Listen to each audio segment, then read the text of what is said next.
Hello, Namaskar, Vanakkam. My name is Sudhir Sahasranaman and you're watching Study with Sudhir. Today we are going to do the last chapter of the world history part of your history syllabus, right? The non-aligned movement, Panchsheel, and the role of our first Prime Minister, Pandit Jawaharlal Nehru. What exactly was the role that he played in the formation of the non-aligned movement? But first, obviously, we need to understand what exactly is non-aligned movement. Let me tell you, I would be preparing the SWS success test papers a little closer to the board examinations. So look out for that. Okay, they will be a game changer like it has always been the case. I prepare them fresh, so I need time. I have not started working on that. I will do that closer to the examinations. So, see what really happened post the Second World War was that the world found itself divided into two blocks. We've already studied that in the chapter on the Second World War. The United Nations was formed, etc. But more importantly, the two blocks, one led by the USA, the other led by the Soviet Union or the USSR.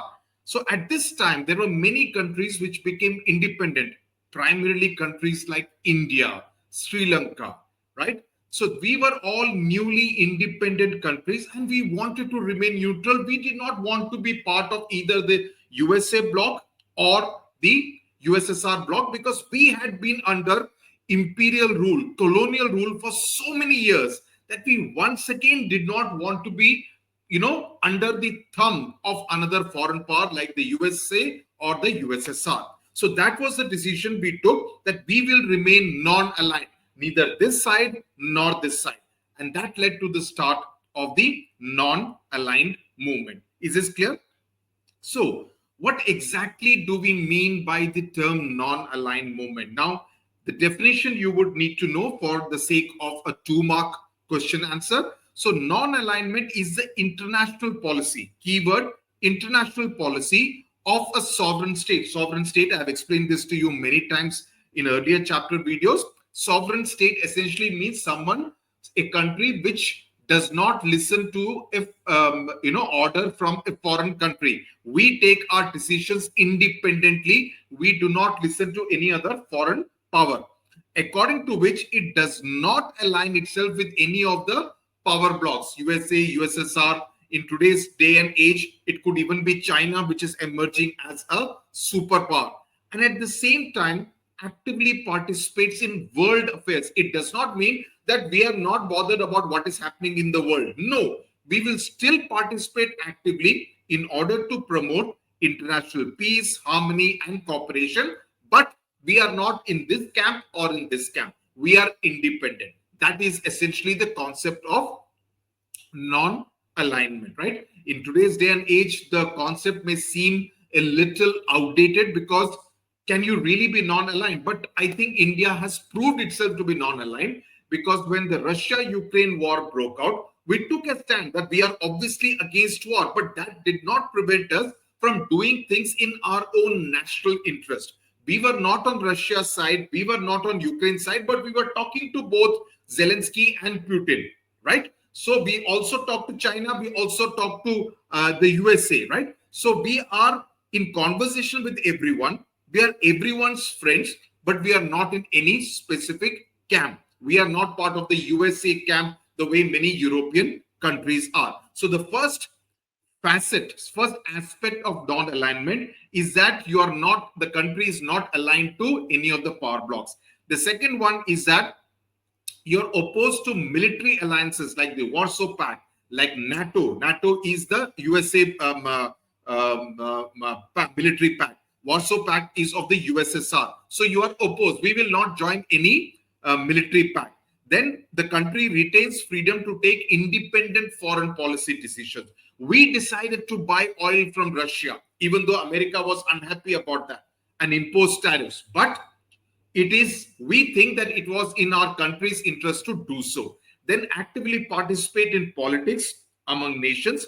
Non-alignment is action, not pessimism. It does not mean that we are one dull fellows who is not interested, nobody's bothered about us. No, we will actively participate. We will actively articulate our opinion, our point of view, but we are friends with everyone, but not in either of the two camps.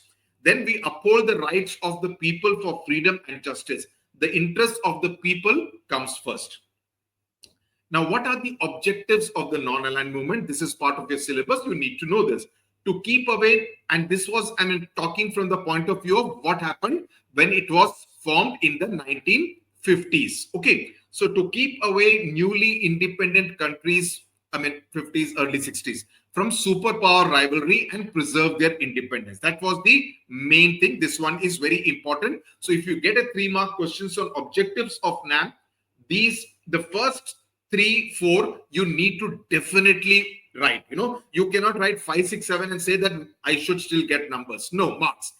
The first 3, 4 are the most important, which is why they are in that order. To eliminate causes that lead to war, to oppose colonialism, imperialism, and racial discrimination. You can remember it by this code, CID. Okay, remember it like colonialism, imperialism, and racial discrimination. We oppose that, right? To encourage friendly relations among countries, to protect human rights and the environment, to oppose the use of nuclear weapons, because we saw the atom bomb being dropped on Hiroshima and Nagasaki in August 1945, to end the World War, and to advocate peaceful settlement of international disputes. So if you get a 3-mark questions, ensure that you write 4 or 5 points. If you get a 4-mark question, definitely write 4 to 5, definitely. Okay. Now, there was something called Panchsheel, which came before the non-aligned movement. So what happened was, in 1954, that is about 7 years after India became independent, India and China signed an agreement which included 5 principles of peaceful coexistence. Okay, 5 principles of peaceful coexistence, which is why Panchsheel. Panch means 5. Sheel means, Sheelta means doing the right thing, right? So the 5 principles of peaceful coexistence. These 5 principles were known as Panchsheel. They later became the guidelines for the non-aligned movement. What did the Panchsheel say? Mutual non-interference in each other's internal affairs. That India will not interfere in China's affairs. China will not interfere in India's affairs. Okay, that was the primary principle. Then mutual non-aggression. However, 1954 it was signed. But in 1962, India and China fought a war, the 1962 war, right? So this really did not help in that sense. Then equality for mutual benefit, that you will treat each other as equals and you will continue to do trade, business, cultural cooperation, etc. Then mutual respect for each other's territorial integrity and sovereignty, that you will respect that this is India's border, I will not cross it. However, again, this is something which has been violated. You see, there are parts of Arunachal Pradesh which China claims is their own, right? There are some parts of the erstwhile Jammu and Kashmir, mainly the Ladakh region, which are, illegally occupied by China, right? So there have been skirmishes also, the Galwan skirmish being the most recent one. So there have been problems. So Panchsheel, which was signed in 1954, not really followed in letter and spirit between India and China. Peaceful coexistence. These were the 5 principles, the Panchsheel. This is again something which you need to know and be able to explain. Now, what happened was in 1955, the Bandung conference took place in Indonesia. Okay, Bandung is a place in Indonesia in April 1955. So these principles were given practical shape at a conference in Indonesia. The conference was attended by 29 countries, presided over by Pandit Nehru, Zhou Enlai, who was the Prime Minister of China at that time, and Abdul Nasser of Egypt. He was first Prime Minister and later he became the President of Egypt. So the conference condemned colonialism because many of these countries had become newly independent after having been under colonial rule. And they also emphasized that each one of these our countries need to focus on economic development so that our people can get, can rise above the poverty line, can become rich, can lead better lives, right? In third world countries. The Bandung conference was the first step for cooperation between newly independent countries, and that resulted in the NAM. So all these newly independent countries decided to form their own bloc, right? So this illustration kind of conveys that, right? Then the 3 architects of the non-aligned movement, the first and foremost was our Prime Minister, Pandit Jawaharlal Nehru. From India, President Nasser from Egypt, and President Joseph Tito of Yugoslavia. these three are known as the founding fathers of the non-aligned movement. You need to know, in your textbook, you will find photographs of the three gentlemen. You should be able to identify them, who is who, because many a times questions have come based on these picture questions. You will definitely get one photograph question in your board examination paper. So this is one photograph which has come in the past. So that is something which you need to know. So look into your textbook. You would be able to find a photograph of the three of them. Usually it is in black and white. Okay. Now, the formation of the non-aligned movement. Now, apart from these three gentlemen, there was also President Sukarno of Indonesia, who played an important role. The basic concept of the non-aligned movement originated at this conference in 1955. Subsequently, the first NAM conference was held in September 1961. That's why I said 50s. All the work was done. And 1961 was when the first conference was held of the non-aligned movement in Belgrade in Yugoslavia, where President Tito was the host, right? It was attended by 25 countries from Asia and Africa and one European country, which was Cyprus. So these basic details you need to know about the formation of the non-aligned movement. What is non-aligned movement? Its objectives, the founding fathers, the Panchsheel, and what really happened, what led to the formation of the non-aligned movement. I hope it is clear till here. Then finally, we need to know about the role played by Pandit Jawaharlal Nehru. Now, India was the first country to initiate the non-aligned policy under Nehru's leadership, because Pandit Nehru had been a prominent face in the Indian independence movement. So he knew the dangers of once again going and being with another superpower. So he did not want to do that. So that was his thinking. So he spoke in the American Congress in 1949. You don't need to rote learn it, but you need to just know so that you get a better idea that when freedom is menaced means when it is threatened, or when someone is trying to intimidate it, or justice is threatened, where aggression takes place, we cannot be and shall not be neutral. That is, if one country is attacking another country, we will say that what is happening is not right.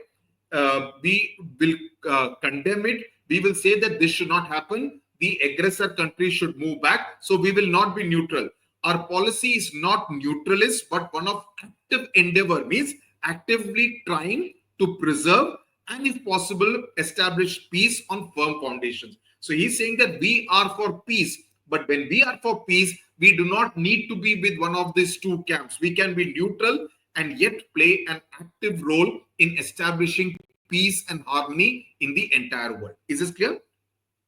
Nehru believed in mutual respect for the sovereignty and territorial integrity. Territorial integrity means, if this is the border of my neighboring country, I need to respect that, right? I cannot behave like one big brother or a bully of all nations and convince others that they have great moral force and with collective effort could exert pressure on issues of war and peace. That if everybody is together, all these newly independent countries are together, we can together with collective effort ensure that there is peace in the entire world. We do not have another war like the Second World War. Because see, all these things happened within 10 to 15 years after the end of the Second World War. So people remember that and nobody wanted another world war.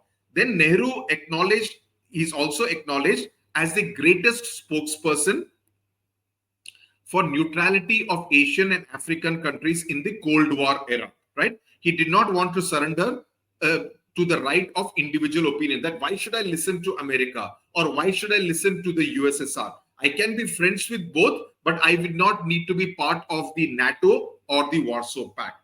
Then he did not approve of military or economic alliances like NATO, CENTO, SEATO, which are all USA alliance, or the Warsaw Pact, which is promoted by USSR. He said these alliances only encourage colonialism and imperialism and promote a race for armaments. And everyone, once again, the same thing which we found before World War I and World War II, same things could happen once again. So as someone who wrote the discovery of India, as someone who understood world history, he had this very clear vision.